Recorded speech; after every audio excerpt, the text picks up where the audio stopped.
Today I'm going to be taking a look at the Ayaneo Pocket Micro. This thing is basically a not so pocket, not so micro, modern day Android powered version of the Game Boy Micro. It's actually a really sleek looking handheld and appears to be really well built. But for an asking price of upwards of $200 US, depending on which version you get, how well does it actually perform and is it even worth getting? Let's find out.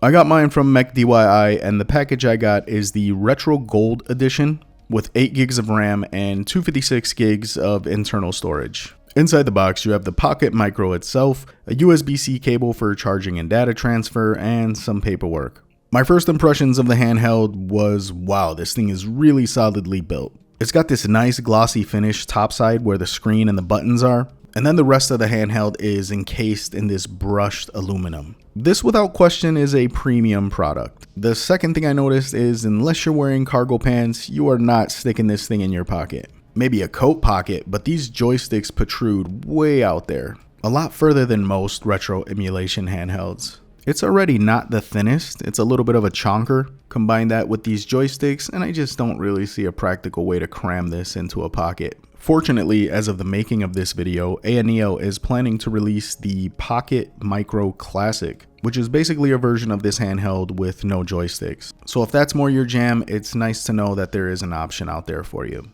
Setup wise, you have your 4 face buttons, your directional pad, and these 2 Hall effect joysticks. You also have this equal symbol button, a button that serves as a shortcut to the AS space, as well as a start and select button. Topside, you have your 4 shoulder buttons that are in the horizontal position, which I absolutely hate, but it's a lot more forgivable here considering what they were trying to accomplish. You also have your volume up and down, a power button, and the exhaust vent for cooling. On the one side is where you'll find your micro SD card slot. On the other side is where you'll find your home button as well as this button labeled RC. On the bottom is the USB-C port that can be used for charging, data transfer, or OTG.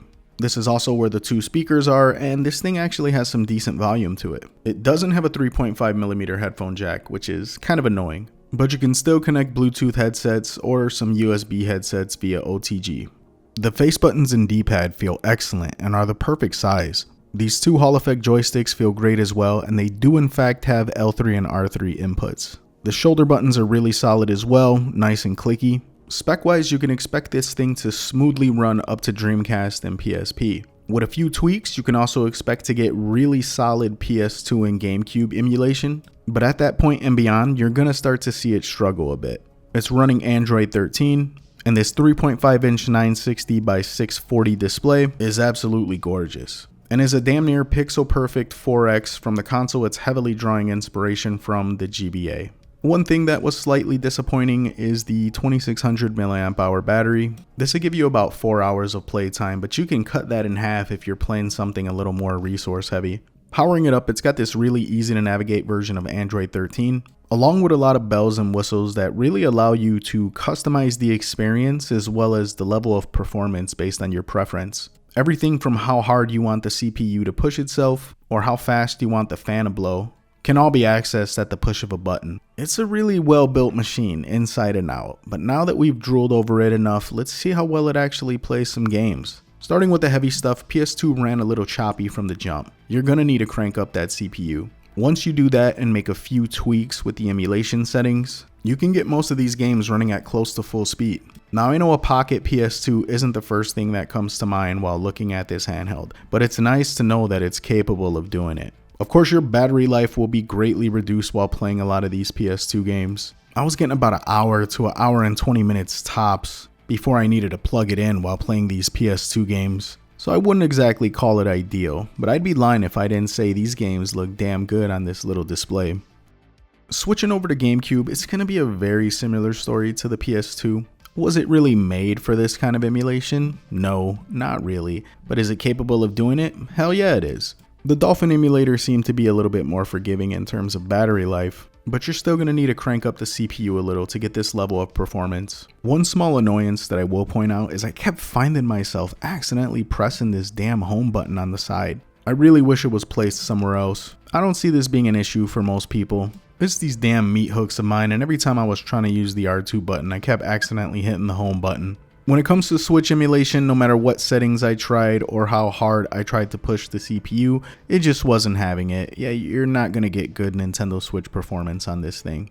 Dreamcast, as expected, ran beautifully. Every game I tried ran at full speed with no issues, and not to mention looked great on this little display. Now, where this thing really surprised me was its ability to effectively play DS games. Now, I knew it was going to be capable of running DS simulation based on its specs, but I was expecting the games to look like crunched up crap, and that really wasn't the case. The image quality stood crisp and clear, and alternating between screens at the push of a button made for a surprisingly smooth experience. Combine that with the fact that you have this beautiful responsive touch display, and it makes this one of the better experiences I've had with DS emulation on one of these smaller form factor handhelds. Once again, is it ideal? Nah, probably not.